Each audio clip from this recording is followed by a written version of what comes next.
ప్రభువైన యేసుక్రీస్తు వారి శిలువను మనం చూసినప్పుడు అందులో మనకు అర్థం కావాల్సింది, పాపాత్ములైన మనల్ని క్షమించడానికి ప్రభువైన యేసుక్రీస్తు వారు శిలువనెక్కాడు అన్నది మాత్రమే కాదు,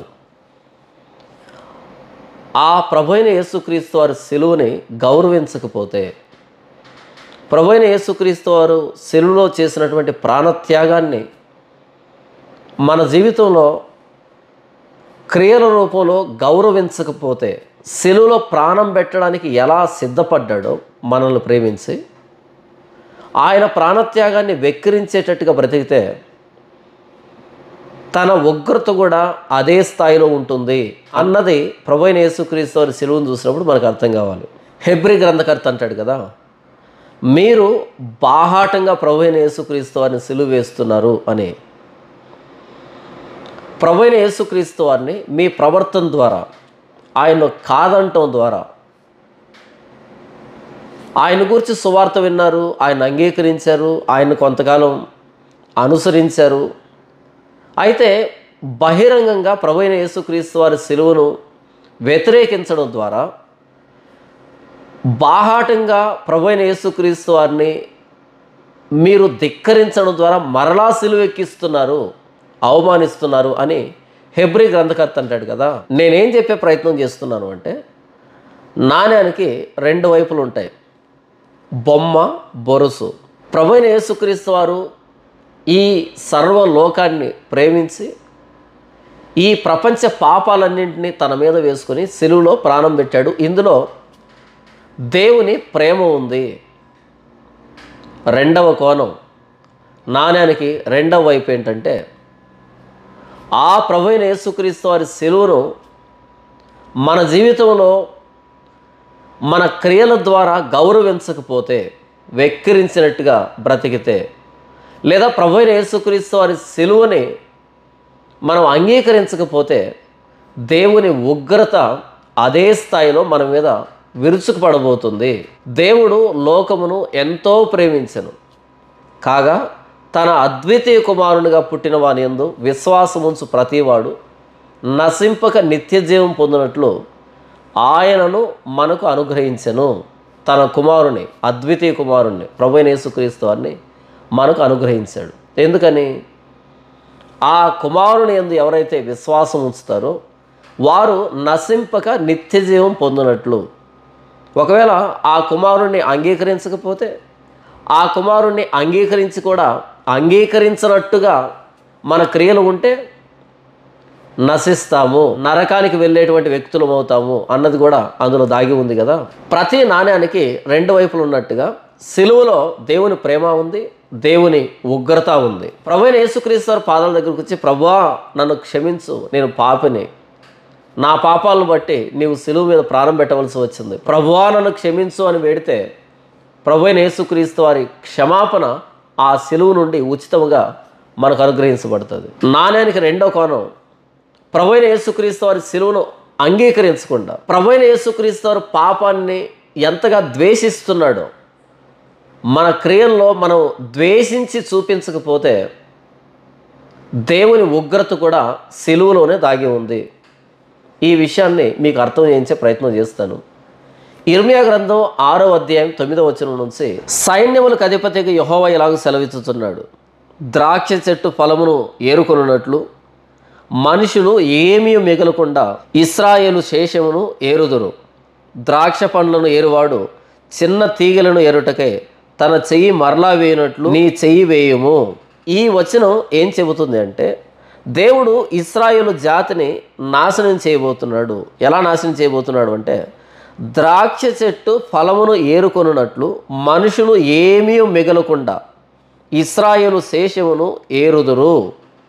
ద్రాక్ష పండ్లను ఏరువాడు చిన్న తీగలను ఏరుటకై తన చెయ్యి మరలా వేయనట్లు నీ చెయ్యి వేయము.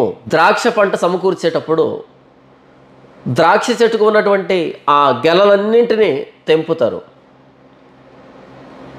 అలా ఇశ్రాయేలు శేషమేమీ లేకుండా మొత్తం ఇశ్రాయేలు జాతిని, అదే యూదుల్ని నెబుకద్నెజరు ద్వారా నాశనం చేయబోతున్నాను అని దేవుడు ఇర్మియా ద్వారా ప్రకటన చేయిస్తున్నాడు యోదయ దేశానికి.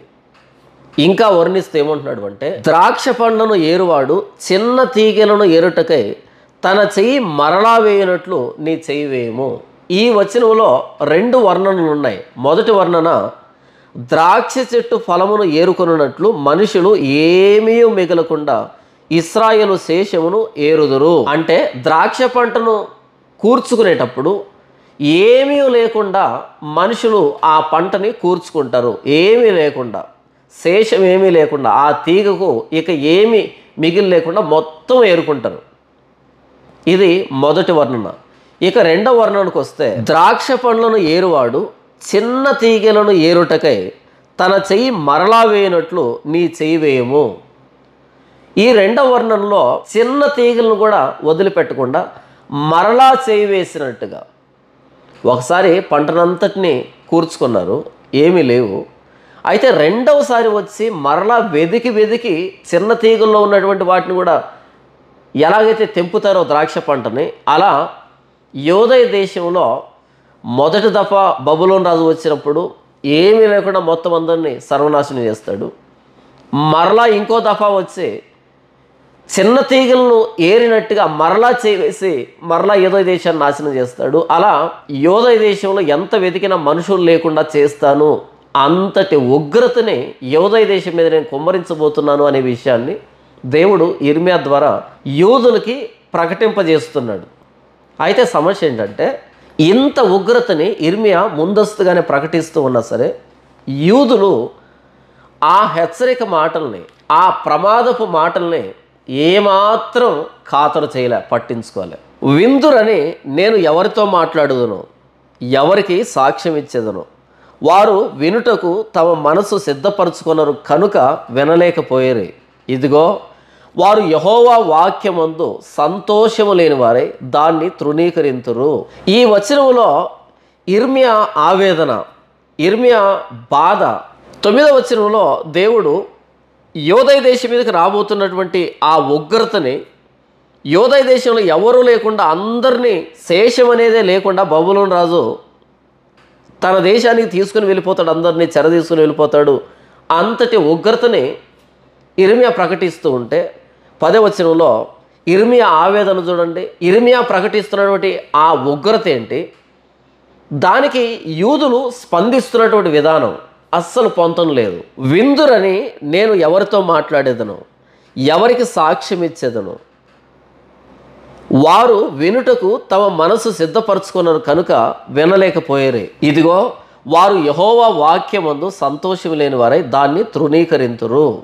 విందురని నేను ఎవరితో మాట్లాడుదును, ఎవరికి సాక్ష్యం ఇవ్వాలి, వారికి యెహోవా వాక్యం అంటే సంతోషం లేదు, దాన్ని తృణీకరిస్తున్నారు. యెహోవా మాటలు వినడానికి ఎవరు తమను సిద్ధపరచుకోవటం లేదు అని ఇర్మియా ఆవేదనని వ్యక్తం చేస్తున్నాడు. ఆయన ప్రకటిస్తున్న సమాచారం ప్రమాద సమాచారం, రాబోతున్నటువంటి ఉగ్రతను తప్పించుకోండి అని ముందస్తుగానే తెలియజేస్తున్నాడు.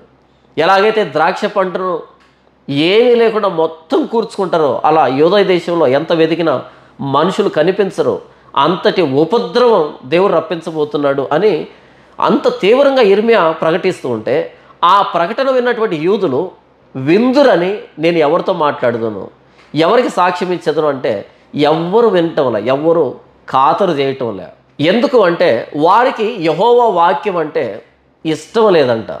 మరి ఎవరి వాక్యం కావాలి? యెహోవా నామాన్ని బట్టి అబద్ధం ప్రకటించేటువంటి అబద్ధ ప్రవక్తల మాటలు నచ్చుతున్నాయి. కానీ నిజంగా యెహోవానే ఏర్పాటు చేసుకున్నటువంటి, తల్లి గర్భంలో పడకమునుపే తల్లి గర్భం నుండే ప్రవక్తగా ఏర్పాటు చేసుకున్నటువంటి ఇర్మియా మాటల్ని వినేవాళ్ళు లేరు. కానీ యెహోవా పేరట అబద్ధ ప్రవచనాలు చెప్పి, సమాధానం లేని సమయమున సమాధానం అని చెప్పి ఇశ్రాయేలుల గాయాలని పైన బాగు చేసేవారి మాటలు నమ్ముతున్నారు తప్ప, తల్లి గర్భం నుండే యెహోవాకు ప్రవక్తగా ప్రత్యేకించబడినటువంటి ఇర్మియా మాటలు వినేదానికి ఎవరికే మనసు లేదంట. విందురని నేను ఎవరితో మాట్లాడుదును, ఎవరికి సాక్ష్యం ఇచ్చేదను, వారు యెహోవా వాక్యం ముందు ఇష్టం లేని వారే దాన్ని తృణీకరింతురు అని ఇర్మియా తన ఆవేదనను వెల్లడి చేస్తూ, కావున నేను యెహోవా క్రోధంతో నిండి ఉన్నాను, దానిని అణచుకొని నేను విసికి ఉన్నాను. గమనిస్తున్నారా? ఇర్మియా ఎంతటి క్రోధంతో నిండి ఉన్నాడో. అక్కడ వాడబడినటువంటి పదాలు చూడండి. కావున నేను యెహోవా క్రోధంతో నిండి ఉన్నాను, దానిని అణచుకొని నేను విసికి ఉన్నాను. ఒకడు తప్పకుండా వీధిలో ఉన్న పసిపిల్లల మీదను యవ్వనుల గుంపు మీదను దాన్ని కుమ్మరింపవలసి వచ్చెను. భార్యాభర్తలను, వయసు మీరిన వారును, వృద్ధులను పట్టుకొనబడెదరు. ఏమీ మిగలకుండా వారి ఇండ్లను, వారి పొలములను, వారి భార్యలను ఇతరులకు అప్పగించబడుదురు. ఈ దేశ నివాసుల మీద నేను నా చెయ్యి చాపుచున్నాను. ఇదే యెహోవా వాక్కు. కావున నేను యెహోవా క్రోధంతో నిండి ఉన్నాను అని ఇర్మియా అంటున్నాడు. ప్రతి తరములో దేవుని నిజ ప్రవక్తలకి దక్కింది ఇదే. సత్యాన్ని ప్రకటించడం, ఆ సత్యానికి సరైన స్పందన రాక క్రోధంతో నింపబడడం, బాధపడడం, ఆవేదన వ్యక్తం చేయడం, కుమిలిపోవడం. ఇదే ఇర్మియా తర్వాత అధ్యాయంలో నేను యెహోవాను గురించి ఇక ప్రకటించను అని తీర్మానం చేస్తుంటాడు. ఎందుకు అంటే ఆయన ప్రకటన చేసిన ప్రతిసారి అవమానమే, ఆయన ప్రకటన చేసిన ప్రతిసారి గొడవే, ఆయన ప్రకటన చేసిన ప్రతిసారి తిరుగుబాటే, ఆయన గురించి రకరకాల వదంతులు, పుకారులు. నేను యెహోవాను గురించి ఇక ప్రకటన చేయను అని తీర్మానం చేసుకుంటాడు. అయినా సరే దేవుడు తనకిచ్చిన మాటల్ని ప్రకటించకుండా ఉండలేడు. ప్రతి తరంలో దేవుని మాటల్ని ఉన్నవి ఉన్నట్లుగా చెప్పేటువంటి వ్యక్తులకి ఇదే దక్కింది. నీతిమంతుడైన హేబేలు మొదలుకొని బరకీ కుమారుడైన జకర్యా వరకు ఏ నీతిమంతుణ్ణి, ఏ దైవజనుణ్ణి ఈ ప్రపంచం గౌరవించింది? దేవుని పక్షాన సత్యాన్ని ప్రకటించే వారికి ఎప్పుడు వేదన మిగిలిన తప్ప ఆదరణ కరువైంది. సమాధానం లేని సమయమున సమాధానం అని చెప్పుచు నా ప్రజలకున్న గాయమును పైన మాత్రమే బాగు చేయుదురు. వీళ్ళు అబద్ధ ప్రవక్తలు. సమాధానం లేని సమయంలో సమాధానం అని ప్రకటిస్తూ ప్రజలకు ఉన్నటువంటి గాయాల్ని పైన బాగు చేసేటువంటి అబద్ధ ప్రవక్తలకి ఆదరణ లభించింది. ప్రవక్త అయిన ఇర్మియా అంటున్నాడు, కావున నేను యెహోవా క్రోధంతో నిండి ఉన్నాను. క్రోధం, కోపం, ఆక్రోశం. ఎందుకని? దేవుడేమో ఉగ్రతను రప్పిస్తున్నాడని, ఉత్తరం నుంచి ప్రమాదం వస్తుందని నెబుకద్నెజరు రూపంలో. ఇర్మియా తెలుసుకున్నవాడై, దేవుని చేత హెచ్చరించబడిన వాడై, తన జాతిని ప్రేమించి తన జాతిని రక్షించుకోవడానికి ప్రమాదం వస్తుంది, బయలుదేరింది, ఉత్తరం నుంచి బయలుదేరింది. వారి భాష మనకు తెలియదు, వారికి కనికరం ఉండదు, జాలి ఉండదు, వారికి చిన్నపిల్లల మీద, ముసలి వాళ్ళ మీద, స్త్రీల మీద ఏమాత్రం గౌరవం ఉండదు. మనుషులను చంపే దాంట్లో ఆరితేరిన వాళ్ళు. ఒక జాలరి చేపలను ఎలాగైతే కూర్చుకుంటాడో అలా మనుషులను కూర్చుకునేటువంటి కఠినమైనటువంటి హృదయం కలిగిన వ్యక్తులు బయలుదేరారు. ఓ యోదయ జాతి, పాపాలను ఒప్పుకో, పశ్చాత్తాపడు, ప్రభు వైపు తిరుగు అని ఇర్మియా ప్రకటన చేస్తూ ఉంటే ఇర్మియా మాటను వినేవాడు లేడు. మరి క్రోధం కాకపోతే ఇంకేమొస్తుంది ఇర్మియాకి? కోపం కాకపోతే, బాధ కాకపోతే, ఆవేదన కాకపోతే ఇంకేమనిపిస్తుంది ఇర్మియాకి? ఇర్మియా నిజం చెప్తూ ఉంటే పట్టించుకునే వాళ్ళు లేరు. కానీ అబద్ధ ప్రవక్తలు సమాధానం అని క్షేమాన్ని, మేలును ప్రకటిస్తూ ఉంటే వాళ్ళ మాటల్ని అమితంగా ఇష్టపడుతున్నటువంటి యోదయ జాతి, అల్పులేమి ఘనులేమి వారందరూ మోసం చేసి దోచుకొని వారు, ప్రవక్తలేమి యాజకులేమి అందరూ వంచకులు. అల్పులేమి ఘనులేమి, చిన్నవారు కానీ పెద్దవారు కానీ వారందరూ మోసం చేసి దోచుకునేవారు, ప్రవక్తలేమి యాజకులేమి అందరూ వంచకులు. ఈ వచనంలో అల్పులేమి ఘనులేమి, చిన్న పెద్ద తేడా లేదు, యాజకుడని ప్రవక్త అని తేడా లేదు, అందరూ వంచకులు, మోసం చేసి సంపాదించుకుంటున్నారు. ఇలాంటి జాతి మీదకి దేవుని ఉగ్రత కాకపోతే సమాధానం వస్తుందా? క్షేమం వస్తుందా? కావున నేను యెహోవా క్రోధంతో నిండి ఉన్నాను, దానిని అణచుకొని నేను విసికి ఉన్నాను. ఈ ఇర్మియా ప్రయోగిస్తున్నటువంటి ఈ పదాలని ఆలోచిస్తున్నారా? అర్థమవుతున్నాయా? కావున నేను యెహోవా క్రోధంతో నిండి ఉన్నాను, దానిని అణచుకుని విసికి ఉన్నాను అంటున్నాడు. నిజమే కదా. ఉత్తరాన సైన్యం బయలుదేరింది. ఇర్మియాకు మాత్రమే తెలుసు, దేవుడు తెలియజేశాడు. ముందు అధ్యాయంలో అనేకమైన రూపకలంకారంలో, అనేకమైన పోలికలతో, అనేకమైన సందర్భాలను చూపించే ఉత్తరం నుంచి బయలుదేరింది సైన్యం యోధయ జాతిని నాశనం చేయడానికి అని ఇర్మియాకు దేవుడు స్పష్టంగా తెలియజేశాడు. ఈయన ప్రకటిస్తుంటే వినేవాళ్ళు లేరు. క్రోధంతో నిండిపోయాడు. మొదట జాలిగా ప్రకటించాడు, ప్రేమగా ప్రకటించాడు, నా జాతిని కాపాడుకోవాలి అని ప్రకటించాడు. కానీ ఈయన ప్రకటించే కొద్దీ వాళ్ళు తిరుగుబాటు చేస్తున్నారు, కానీ ఇంకా ఎక్కువ పాపాలు చేస్తున్నారు. కానీ ఒక్కడు కూడా ఇర్మియా ఏం ప్రకటిస్తున్నాడు అని ఆలోచించిన వాళ్ళు లేడు. కాబట్టి మొదట ప్రేమగా ప్రకటించడం ప్రారంభించినటువంటి ఇర్మియా ప్రకటించే కొద్దీ క్రోధంతో నింపబడ్డాడు. దానిని అణచుకొని విసిగెత్తిపోయాడు. తర్వాత చూడండి ఆయన ఏమంటున్నాడు, ఒకడును తప్పకుండా వీధిలో ఉన్న పసిపిల్లల మీదను యవనుల గుంపు మీదను దాన్ని కొమ్మరింపవలసి వచ్చెను. దేన్ని?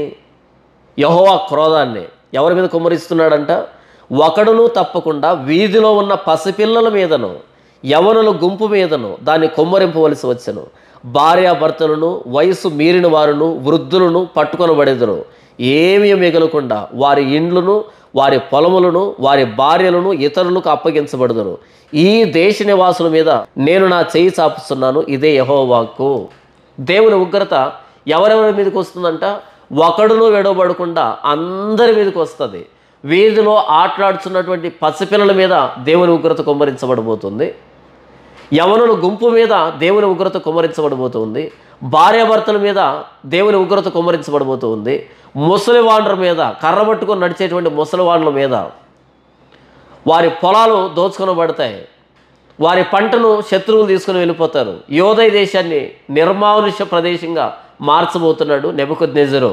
ఎందుకు అంటే ఒకడును తప్పకుండా అందరూ వంచకులు, అల్పులేమి గనులేమి అందరూ మోసమే సంపాదించుకుంటున్నారు. యాజకులేమి ప్రవక్తులేమి అందరూ వంచకులు, అబద్ధ ప్రవక్తలు సమాధానం సమాధానం సమాధానం అని చెప్పి జనుల్ని ఓదారుస్తున్నారు. ఉగ్రత వస్తూ ఉన్నప్పుడు ఓదార్పు కాదు కావాల్సింది, పశ్చాత్తాపడాలి, పాపాలను ఒప్పుకోవాలి. దేవుడు ఏ జాతి మీదనైనా తన ఉగ్రతను ప్రకటించినప్పుడు ఆ జాతి పాపాలను మాని పశ్చాత్తాపడితే దేవుడు తాను చేయనుద్దేశించిన కీడు విషయమై తాను కూడా పశ్చాత్తాపడతాడు అని ఇదే ఇర్మియా గ్రంథంలో దేవుడు చెప్పాడు. ఒకవైపు ఉగ్రత వస్తూ ఉంది, కానీ అబద్ధ ప్రవక్తలు సమాధానాన్ని ప్రకటిస్తున్నారు. ఈరోజు కూడా ప్రభువైన యేసుక్రీస్తు శిలువలో ప్రాణం పెట్టాడని తెలిసి కూడా ఆయన ప్రాణత్యాగాన్ని గౌరవించకుండా మనకి ఇష్టం వచ్చినట్టు బ్రతుకుతున్నాం. అన్ని రకాల పాపాలకు లోబడి బ్రతుకుతున్నాం. ఎవరి ప్రవర్తన మారలేదు. చర్చికి వెళ్ళినప్పటి నుంచి ఆ వేదిక మీద ఉన్నటువంటి కాపరి మారు మనసు పొందండి, పశ్చాత్తాపడండి, ప్రభువైన యేసుక్రీస్తు వారి ప్రాణత్యాగాన్ని గౌరవించండి అని ప్రకటించకుండా మేలులు క్షేమాలు ప్రకటిస్తున్నారు. ఇర్మియా క్రోధంతో నింపబడి దానిని అణచుకొని విసిగెత్తిపోతున్నాడు. ఒకవైపు అక్కడక్కడ వేళ్ల మీద లెక్కబెట్టే సంఖ్యలో నిజమైన దేవుని ప్రవక్తలు, దేవుని సేవకులు విసిగెత్తిపోతూ ఉన్నారు. ఎందుకు అంటే సత్యం చెప్పినప్పుడు ప్రజలు చెవి ఎగ్గొట్టంలే, కానీ సమాధానం అని మేలులు క్షేమాలు కుమ్మరిస్తూ ఉంటే వాళ్లకు ఆదరణ ఎక్కువ అవుతుంది. వాళ్ళను వెంబడించే వాళ్ళు ఎక్కువైపోయారు. ఇర్మియా క్రోధంతో నింపబడ్డాడంట. అణచుకొని విసిగెత్తిపోతున్నాడు. వారు తాము హేయక్రియలు చేయుచున్నందున సిగ్గుపడవలసి వచ్చెను, కానీ వారు ఏమాత్రం సిగ్గుపడరు. అవమానం నొందితమని వారికి తోచనే లేదు. కనుక పడిపోవు వారితో వారు పడిపోవుదురు. నేను వారిని విమర్శించు కాలమున వారు తొట్టిల్లుదురని యెహోవా సెలవిచ్చుచున్నాడు. మరొకసారి వినండి. వారు అంటే యూదులు తాము హేయక్రియలు చేయుచున్నందున సిగ్గుపడవలసి వచ్చెను, కానీ వారు ఏమాత్రం సిగ్గుపడరు. ఈరోజు క్రైస్తవంలో కూడా సిగ్గుపడేటువంటి పరిస్థితులు ఎన్నెన్నో, కానీ ఎవరు సిగ్గుపడుతున్నారు? వారు తాము హేయక్రియలు చేయుచున్నందున సిగ్గుపడవలసి వచ్చెను, కానీ వారు ఏమాత్రం సిగ్గుపడరు. అవమానం నొందితమని వారికి తోచనే లేదు. కనుక పడిపోవు వారితో వారు పడిపోవుదురు, నేను వారిని విమర్శించు కాలమున వారు తొట్టిల్లుదురని యెహోవా సెలవిచ్చుచున్నాడు. ధర్మశాస్త్రంలో ఏముంది? యూదులు ఎలా ప్రవర్తిస్తున్నారు? సిగ్గుపడాల్సినటువంటి పరిస్థితి. వారు అవమానం నొందితమని వారికి తోచనే లేదు.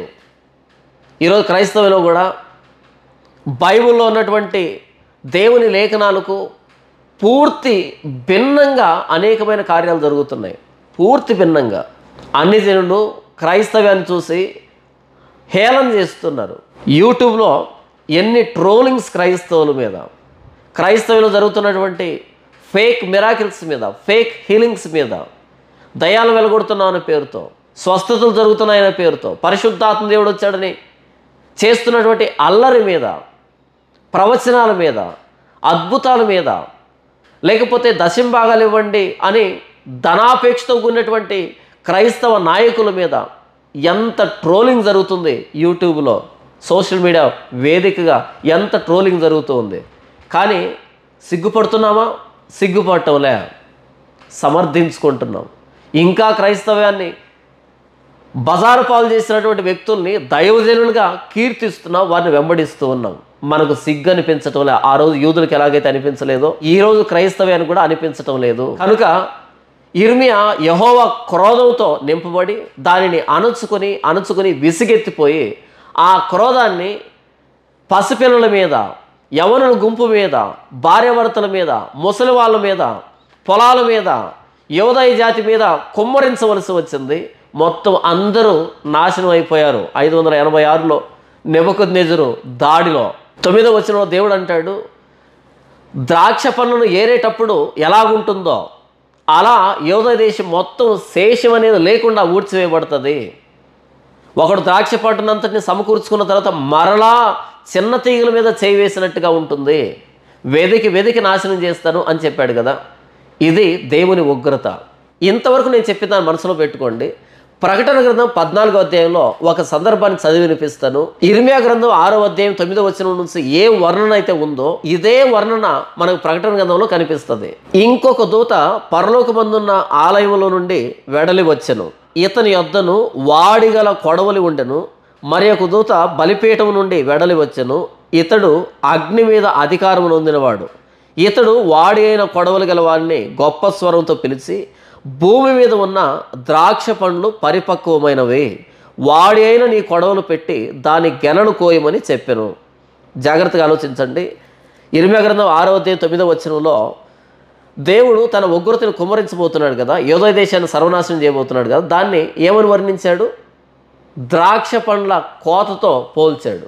ఎలాగైతే ద్రాక్ష తీగలకు ఉన్నటువంటి ఆ గెలల్ని శేషమేమీ లేకుండా ఏరుకుంటారో, రెండవసారి మరలా చేయి వేసి చిన్న తీగలుకున్న వాటిని కూడా ఎలా ఏరుకుంటారో, దేవుని ఉగ్రతను ద్రాక్ష పండ్ల కోతతో పోల్చాడు కదా. ఇక్కడ కూడా దేవుని ఉగ్రతని ద్రాక్ష పండ్ల కోతతో పోలుస్తున్నాడు అపోస్తలుడైన యోహాను గారు. మరొకసారి చదివి వినిపిస్తాను, జాగ్రత్తగా వినండి.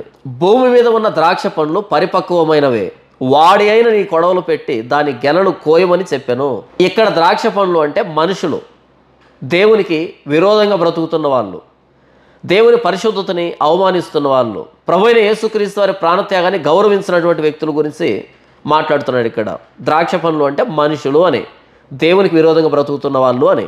భూమి మీద ఉన్న ద్రాక్ష పండ్లు పరిపక్వమైనవి అంటే దేవుని ధిక్కరిస్తున్న వారి మీదకి రావలసిన ఉగ్రత కాలం సమీపమైంది, సమయం ఆసన్నమైంది ఉగ్రతకి. వాడి అయిన నీ కొడవలు పెట్టి దాని గెలలు కోయమని చెప్పాను. కాగా ఆ దూత తన కొడవలి భూమి మీద వేసి భూమి మీద ఉన్న ద్రాక్ష పండ్లను కోసి దేవుని కోపమును ద్రాక్షల పెద్ద తొట్టిలో వేసెను. చాలా జాగ్రత్తగా వినండి. కాగా ఆ దూత తన కొడవలి భూమి మీద వేసి భూమి మీద ఉన్న ద్రాక్ష పండ్లను కోసి దేవుని కోపమును ద్రాక్షల పెద్ద తొట్టిలో వేసెను.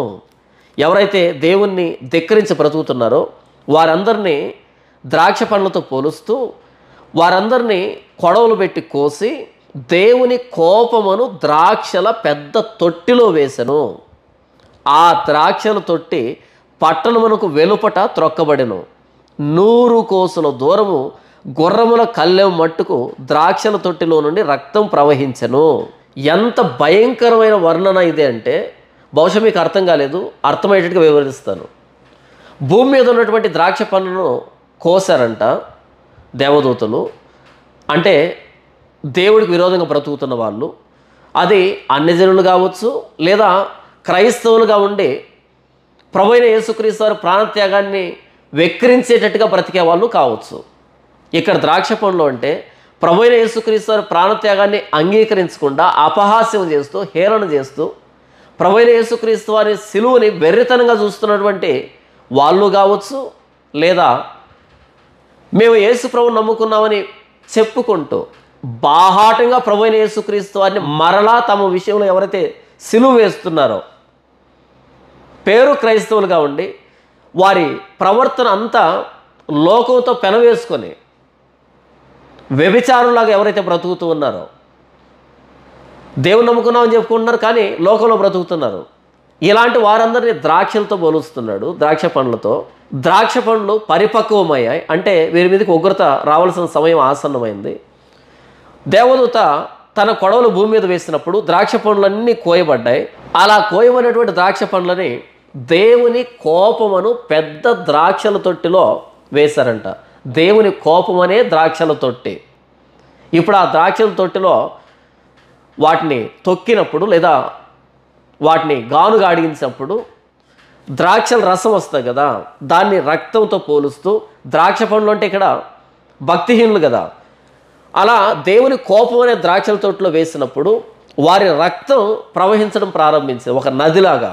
ఎంత దూరం ప్రవహించిందంటే 100 కోసుల దూరం. ఒక కోసు దూరం అంటే 2 మైళ్ళ దూరం అని. 100 కోసుల దూరం అంటే 200 మైళ్ళు లేదా 320 కిలోమీటర్లు దాదాపు. ఒక కోసు అంటే 2 మైళ్ళ దూరము. 100 కోసుల దూరం ఈ భక్తిహీనుల రక్తం ప్రవహించింది, నదిలాగా ప్రవహించింది.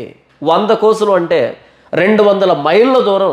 ఎంత లోతు ప్రవహించింది అంటే గుర్రముల కళ్ళెం మట్టుకు. గుర్రానికి కళ్ళెం ఉంటుంది కదా, అంటే దాదాపు 5 అడుగులు, 5.5 అడుగులు, 6 అడుగులు ఎత్తు, అంత ఎత్తు లేదా అంత లోతు. 200 మైళ్ళు లేదా 320 కిలోమీటర్లు ఈ భక్తిహీనుల రక్తం ప్రవహించింది దేవుని కోపం అనే ద్రాక్షల తొట్టిలో నుండి. ఎంతటి భయంకరమైన వర్ణనో ఇది అర్థమవుతుందా? ఇర్మియా గ్రంథంలో ఉత్తరం నుంచి సైన్యం బయలుదేరింది. ఆ సైన్యం యోదయ దేశాన్ని ఎలా నాశనం చేస్తుందంటే ద్రాక్ష కోతలాగా ఉంటుంది. ద్రాక్ష కోత ఎలా ఉంటుందంటే ఏమీ లేకుండా, శేషం ఏమీ లేకుండా మొత్తం పండ్లన్నీ ఒలుచుకుంటారు కదా, అలా ఒలిచిన తర్వాత మరలా రెండో మారు చేయి వేసి చిన్న చిన్న తీగులుకున్నటువంటి వాటిని కూడా తెంపుతారు కదా, అలా శేషం ఏమీ లేకుండా యోదయ దేశం మీద దేవుని ఉగ్రత కుమ్మరించబడబోతుంది అని ఇర్మియా చెప్పాడు కదా. వీధిలో ఆటలాడుకుంటున్నటువంటి పసిపిల్లల మీద దేవుని ఉగ్రత కుమ్మరించబడింది. యవనుల గుంపు మీద దేవుని ఉగ్రత కుమ్మరించబడింది. భార్యాభర్తల మీద దేవుని ఉగ్రత కుమ్మరించబడింది. వృద్ధుల మీద, కర్రబట్టుకుని నడుస్తున్నటువంటి ముసలివాండ్ర మీద దేవుని ఉగ్రత కుమ్మరించబడింది. పొలాలు, పశువులు, యూదుల ఆస్తి, వారి యావత్తు మీద దేవుని ఉగ్రత కుమ్మరించబడింది కదా. ప్రకటన గ్రంథంలో భక్తిహీనులు అనేటువంటి ద్రాక్ష పండ్లని దేవుని కోపం అనే పెద్ద ద్రాక్షల తొట్టిలో వేస్తే వారి రక్తం 100 కోసుల దూరం, 200 మైళ్ళ దూరం, 320 కిలోమీటర్లు దాదాపు అంత దూరం గుర్రముల కళ్ళెం మట్టుకు అంత లోతున ప్రవహించింది నదిలాగా. అంటే అర్థం చేసుకోండి ఎంతటి ఉగ్రత కింద మనం ఉన్నామో. ఈరోజు క్రైస్తవ సమాజం మేము ప్రభువైన యేసుక్రీస్తుని నమ్ముకున్నాం అని చెప్పుకుంటూ వారు ఏదైతే ఒప్పుకుంటున్నారో దానికి భిన్నంగా బ్రతుకుతున్నారు. తమ విషయంలో ప్రభువైన యేసుక్రీస్తు వారిని మరలా బాహాటంగా సిలువెక్కిస్తున్నారు. బాహాటంగా ప్రభువైన యేసుక్రీస్తు వారిని అవమానిస్తున్నారు.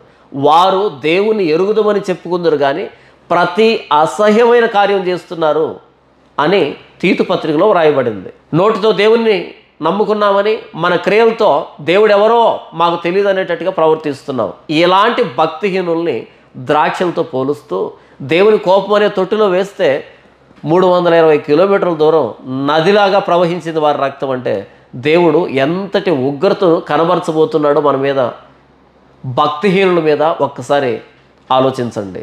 ప్రభు అయిన యేసుక్రీస్తు వారి శిలువ నాణెం అనుకుంటే నాణ్యానికి రెండు వైపులు ఉంటాయి. ఒకటి బొమ్మ అయితే ఇంకొకటి బొరుసు. ప్రభు అయిన యేసుక్రీస్తు వారి శిలువలో దేవుని ప్రేమ ఈ ప్రపంచానికి కనబరచబడింది. తన ప్రియకుమారుడైన ప్రభు అయిన యేసుక్రీస్తు వారిని శిలువ మీద అర్పించేంతగా ప్రేమించాడు. ఇందులో దేవుని ప్రేమ ఉంది.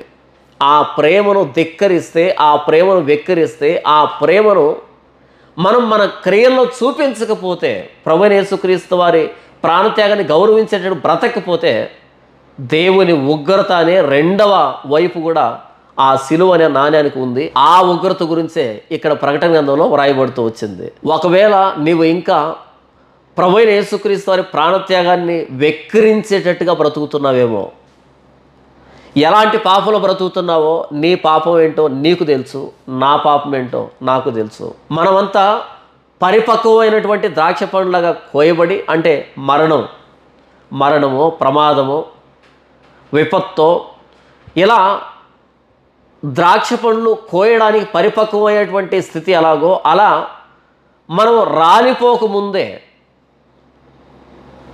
దేవుణ్ణి క్షమాపణ వేడదాం, పశ్చాత్తాపడదాం. ప్రభు అయిన యేసుక్రీస్తు వారి శిలువ దగ్గర మోకరించి, ప్రభువా నన్ను క్షమించు, నన్ను ప్రేమించి నా కోసం శిలువలో ప్రాణం పెట్టావు, రక్తం కార్చావు. ప్రభువా మీ రక్తాన్ని వెక్కిరించేటట్టుగా, మీ ప్రాణత్యాగాన్ని వెక్కిరించేటట్టుగా బ్రతుకుతున్నాను నా పాపాలను బట్టి. నాయనా నన్ను క్షమించు, నా పాపాలను మానుకోవడానికి, మిమ్మల్ని ప్రతి విషయం గౌరవించడానికి నాకు సహాయం చేయి, నన్ను నూతన సృష్టిగా చేయండి. ఆ రోజు ఇర్మియా మాటల్ని ఎవరు పట్టించుకోలే, ఎవరు వినలే, ఎవరు తమ మనసును సిద్ధపరచుకోలే. యెహోవా వాక్యం ముందు ఇష్టం లేని వారే దాన్ని తృణీకరించారు. నాయనా అలాంటి మూర్ఖత్వాన్ని నేను కనబరచకుండా నాకు సహాయం చేయండి. నా ప్రభు అయిన యేసుక్రీస్తు వారు బోధించే ప్రతి మాటని తీవ్రంగా తీసుకోవడానికి, నన్ను నేను సంస్కరించుకోవడానికి నాకు సహాయం చేయండి అని శిలువ మీద ప్రాణం పెట్టిన, రక్తం కార్చిన ప్రభు అయిన యేసుక్రీస్తు వారి పాదముల చెంత సాగిలపడదాం, పశ్చాత్తాపడదాం, దేవుని ఉగ్రత నుంచి తప్పించబడదాం.